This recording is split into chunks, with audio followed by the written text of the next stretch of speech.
প্রধান অতিথি হিসেবে উপস্থিত আছেন ফরিদ আক্তার, মাননীয় উপদেষ্টা মৎস্য ও প্রাণী সম্পদ মন্ত্রণালয়, যিনি দীর্ঘদিন যাবৎ তামাক নিয়ন্ত্রণ, বিশেষ করে স্মোকলেস জর্দা, সাদা পাতা গুড় ইত্যাদি ব্যবহার নিয়ন্ত্রণে কাজ করে আসছে, বহুদিন ধরে করে আসছে।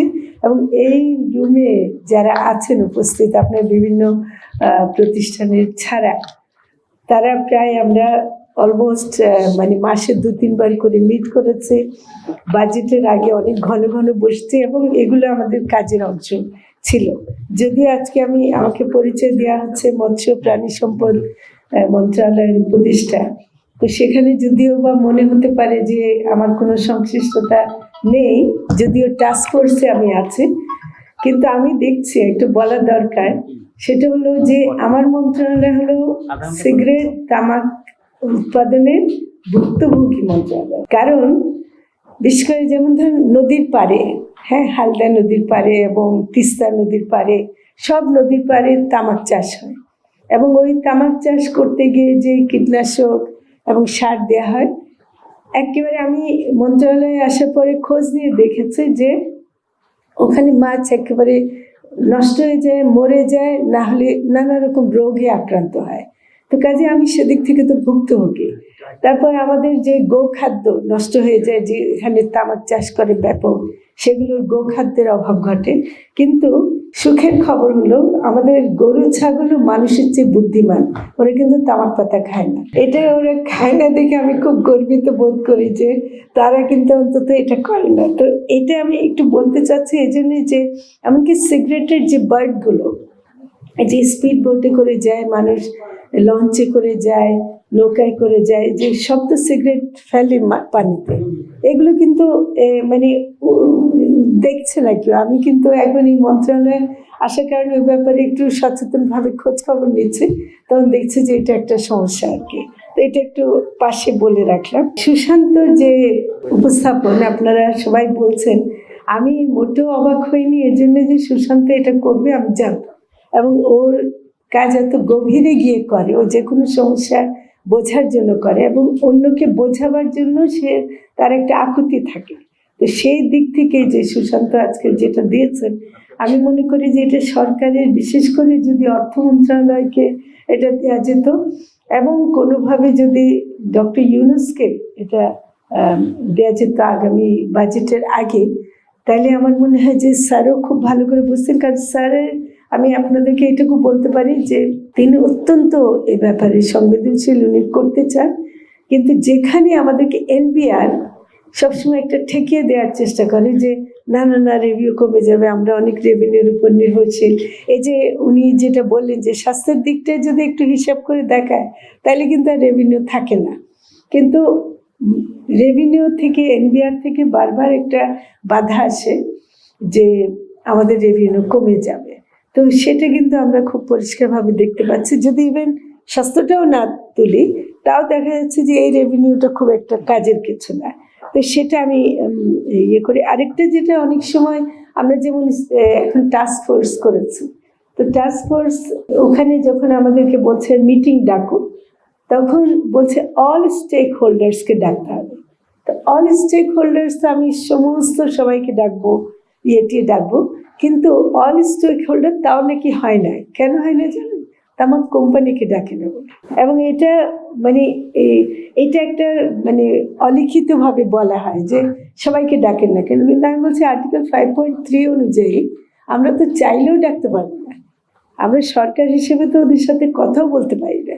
তো সেটা একটা জায়গা আছে যেটা একটু আপনাদেরকে বলে রাখি, যে এটা এই কাজ এই জায়গায় যেন না যাওয়া হয়। অন্য স্টেক হোল্ডার যারা আছে, বিক্রেতা আছে, তাদের সাথে আমরা কথা বলতে পারি বা এরা আছে, কিন্তু আমরা কোম্পানির সাথে তো কোনোভাবেই কথা বলতে পারি না। এটা আমাদের, আমি এটা খুব জোরালোভাবে বলেছি, কারণ অন্যান্য অনেকে হয়তো এফসিটিসি সব ধারাগুলো জানেন না, তখন তাদেরকে এটা বলতে হয়।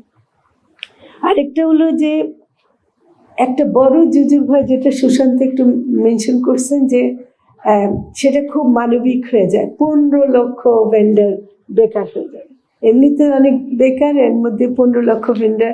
তো যদি হয়ও, তাহলে আমরা বিকল্প করি, কিন্তু তারা একটা আরো একটা তথ্য এর সাথে কেন জুড়ে দেয় না, যে এই 15 লক্ষ ভেন্ডার কিন্তু শিশু শ্রম। অনেক ক্ষেত্রে আপনারা দেখবেন যে একদম আন্ডার এজ বাচ্চারা গলায় ঝুলিয়ে যারা বিক্রি করে, তো ওদের তো আদৌ বিক্রি করার কথা না, ওদের ওইটাই তো ধরার কথা যে ওরা কেন করছে।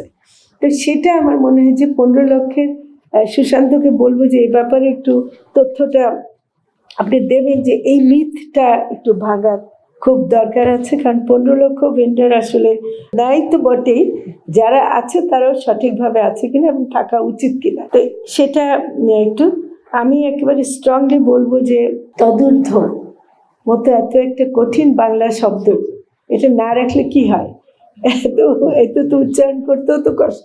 তো কাজে আমার মনে হয় যে তদূর্ধ্ব শব্দটা রাখার কারণে যদি এত বড় একটা সমস্যা তৈরি হয়, এবং এটা আমাদের দেশের যে কত বড় ক্ষতি হচ্ছে, আমি মনে করি যে এটা অবিলম্বে যদি এটা করা সম্ভব হয়, এটার জন্য তো খুব বড় ধরনের আইনের পরিবর্তন বা লাগবে না। এটা হয়তো এনবিআর করতে পারে, নাকি এনবিআর করতে পারে। তো আমার মনে হয় যে এইসব বিষয়ের জন্য করা ঠিক। আর তামাক পাতা রপ্তানি ব্যাপারে যে আগে শুল্ক ছিল 20%, সেটাকে 10% থেকে 5% আনা হয়েছে, এখন তো 0 হয়ে গেছে। তো সেটাও আমার মনে হয় করতে হবে, স্পেসিফিক ট্যাক্সেশনটা যেন করা হয়, মিক্স সিস্টেমে যেতে হয়, ওটার জন্য একটা ট্রানজিশন হয়, ওটা মিক্সড রাখার জন্য না, ওটা জর্দাগুলির কথা না বলে আমি উঠছি না। ওইটার ব্যাপারে কিন্তু জর্দাগুল মানে ধোঁয়াবিহীন তামাক, ওটা আপনাদের আসলে অনেক বেশি, কারণ এটা বেস প্রাইসটা এত লো, ওটা তো অল্প কিছু বাড়িয়ে কিন্তু কমানো যাবে না। তাছাড়া হলো যে কোম্পানি যারা এগুলো বানায়, ওটা আপনাদেরকে একটা বই আমরা দিই, ওই গবেষণাটা ক্যাম্পেইন ফর টোব্যাকো ফ্রি কিডসের সহায়তা আমরা করেছি। তো ওইটা কিন্তু একেবারে পরিষ্কার মানে বলে দেবে যে কীভাবে জর্দাগুলের ট্যাক্সটা বাড়ানো যায় প্রোডাকশন লেভেলে এবং কনজিউমার লেভেলে। আর হলো সচিব থাকার বিষয়টা ইতিমধ্যে আমরা তুলেছি, কিন্তু ওটা হবে, আমি মনে করি এটা একটা ভীষণ কনফ্লিক্ট অফ ইন্টারেস্ট। এটা বাংলাদেশে যে আছে, অন্য কোনো দেশে এরকম আছে কি না আমরা জানি না, এটা আমরা অবশ্যই পরিবর্তন করব। আর রেল মন্ত্রণালয়কে বলছি, আপনারা ধূমপান মুক্ত বলবেন না, তামাক মুক্ত বলতে হবে, বুঝছেন? কারণ ধূমপান রেলে যারা যাওয়া আসা করে, ওখানে আপনি দেখবেন যে ময়লা যেগুলোই ফেলে, সেটা কিন্তু জর্দা পানির পিক আর কি, সোজা কথায়। তো পানির পিকটা আসে মূলত জর্দা সেবনের সাথে। তো কাজে আপনারা দয়া করে ধূমপান মুক্ত না বলে এটাকে তামাক মুক্ত, যার মধ্যে জর্দাগুলটা থাকতে হবে। আর আইন সংশোধনের ব্যাপারে মানে আরও কাজ করব আমরা, এখানে এনবিআরেরও সহযোগিতা লাগবে, কারণ বড় বাধা একমাত্র সো-কল্ড রাজস্ব, সো-কল্ড বলছি, কারণ এটা আসলে কোনো রাজস্ব না। আর তাছাড়া বিষ দিয়ে কি তাহলে তো আপনি আফিম আনেন, আরও অনেক কিছু এনে তো আপনি আয় বাড়াতে পারেন। তো কাজে সিগারেটের নামে বা তামাকের নামে এই যে রাজস্বের কথা বলা হয়, এটা একেবারে এই ভুলটা আমাদেরকে ভাঙতে হবে, এটা কোনো অবস্থাতেই আমরা রাখতে পারি না। তো কাজেই সেটাই করবো। ধন্যবাদ এবং দুঃখিত যে আমি কথা বলতে পারলাম।